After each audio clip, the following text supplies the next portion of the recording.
Well, the next missionary that I want to consider with you is probably someone whose name you will not recognize. Now, if you've done some reading, if you enjoy reading missionary biographies, it's possible that you have come across the name of this individual. But my guess is that most of you probably would not recognize the name of John Nevius. All right. John Nevius goes down in missions history primarily for one contribution that he made. And we'll talk about that in just a second.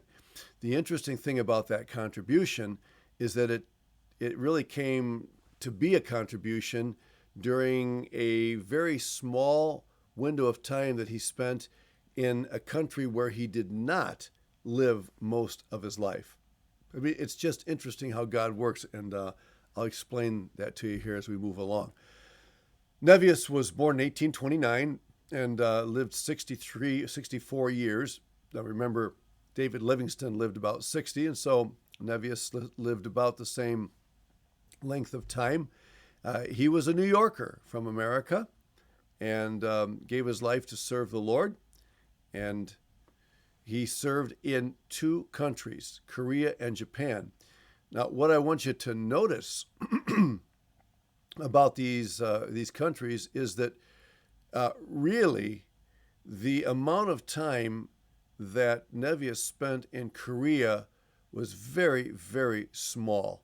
Most of his ministry life was spent serving in Japan.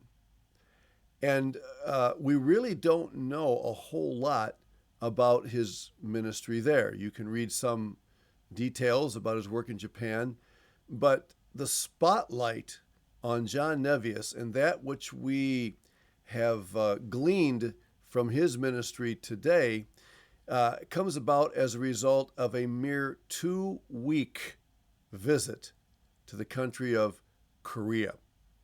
And so what's going on in this situation? Well, John Nevius was really burdened to see some changes in the work of missions and the way that both Americans and Europeans were conducting missionary work. And I'm going to blow this up for you because the font is a little small. And I just want to read through some of the things that he suggested as changes that came to be called collectively the Nevius method. Now, when I read these to you, you'll probably note that there's really nothing unusual or surprising in these bullet points. But what you need to keep in mind is that at the time that John Nevius lived, not all of these statements, these bullet points, were understood as normal missionary activity.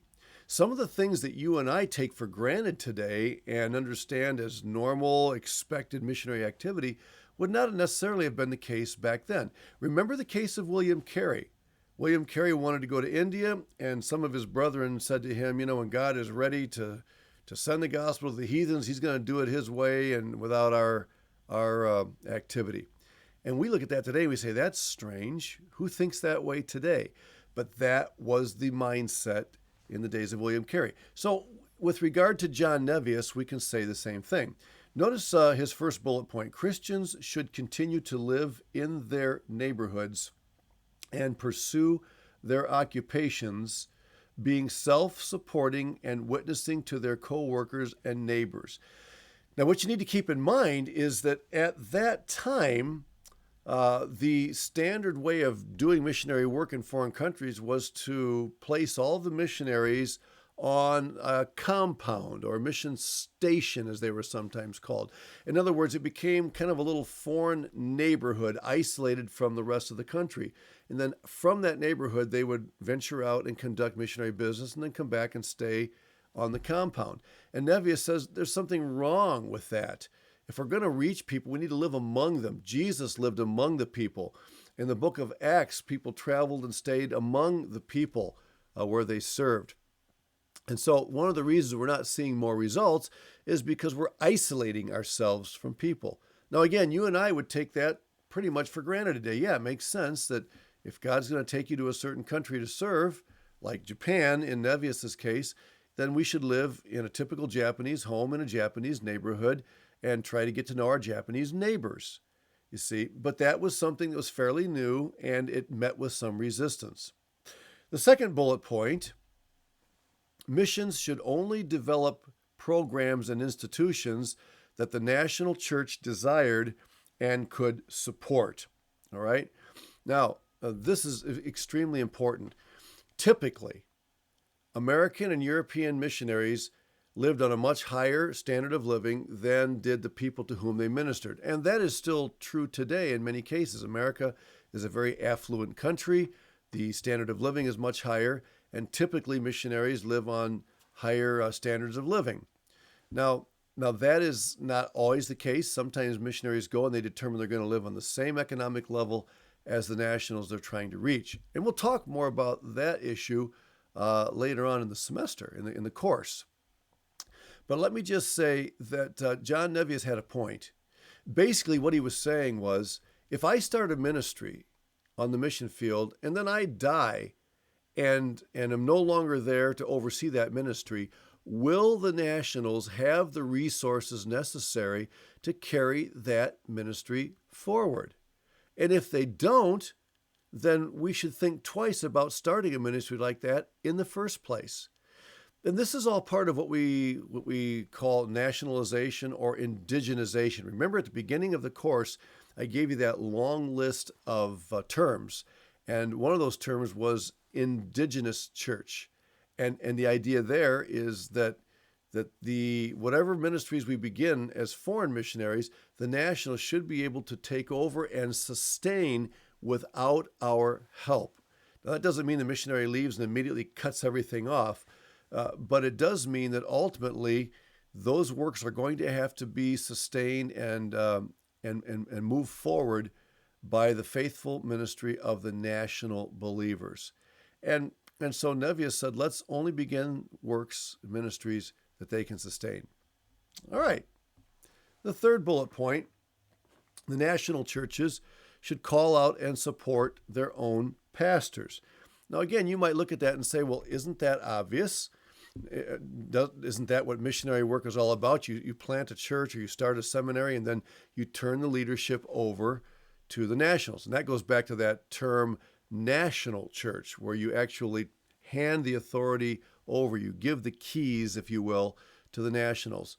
But you have to understand that in those days, there was this mindset that nationals in a lot of countries didn't have the intellectual capabilities or the finances or, whatever you put in the blank to be leaders. And therefore, leadership would have to remain in the hands of the foreign missionaries. In fact, in many cases, when foreign missionaries were at the point of retirement, they would seek to find other foreign missionaries to come in and replace them as leaders in the work.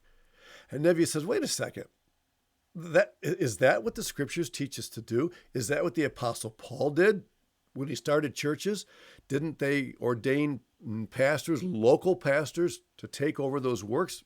And the answer is yes, they did. So rather than missionaries retiring and then seeking replacements to continue leading the works that they have started on the field, the goal, says Nevius, and I also say, is to find nationals who can take over those works themselves. That's really what needs to be done. Sometimes, you'll hear people say, and they say it well-meaning, they'll say something like this, the number of missionaries is diminishing on the field. More missionaries are retiring than are going to the field, which is, by the way, a true statement. But then they'll say something like this, where are the new recruits that are going to go and take over the work, fill in, replace the missionaries who are retiring? And even though they're well-meaning, I think they're missing the point that John Nevius was making and that I would also make to you. I'm not saying that it's wrong for a new missionary to go and to help and perhaps even substitute a missionary who is retiring while a work is still in progress and perhaps not quite in a place where it can be handed over to the nationals. But if the attitude is to perpetuate the leadership of the foreign missionaries in any particular location, I think we've missed the point biblically. And that's what John Nevius was pointing out. All right, the next point, Churches should be built in the native style with money and materials given by the church members. Now, we could spend a lot of time talking about this. It's a very interesting discussion. If you're going to start a church, says Nevius, in Japan, for example, where he spent most of his life, then make it look like a Japanese building. Don't build a church that looks like suburban America or, middle class America or whatever. If in Brazil, I remember meeting a Canadian man who was living in our city, and he was an architect, and he offered to design a really fancy looking building that we could use for our church, and he offered to do it at a fairly good price. I opted instead to go with a local builder, a Brazilian man, and they built a building that was very simple, but it looked and fit into the neighborhood that we were living. It matched the average building in our neighborhood. And the Canadian guy came to me afterwards and he said, I could have done a whole lot better for you, for about the same amount of money. And I thanked him and smiled because my conclusion was, I don't want a building that's going to look, American or Canadian or whatever. I want a building that's going to look like a Brazilian building. And we did have a team of missionaries that came down and helped us build, but what they did was came alongside the Brazilian builders and allowed the Brazilian foreman to be, the contractor on the job, and they came alongside to help out so that the work was done in conjunction with the nationals and not as they sat at the sidelines looking on. And again, this was something that Nevius thought was very important, and I certainly would agree. And then finally, he believed in intensive biblical and doctrinal instruction that should be provided for church leaders every year. And I say finally, actually, there were a couple of other points that could be mentioned. I'm not going to take time because they're not as significant as these. But he did believe that that consistent, ongoing doctrinal instruction needed to be provided. Now, let me just say this about Nevius. I mentioned that he's known for something he did during a mere 2-week stint in Korea. Here's what happened. In Japan, he tried to promote these ideas, but the work in Japan had already somewhat of a history. People were somewhat set in their ways. They're very traditional about the way they did things. I'm talking about the foreign missionaries who were there.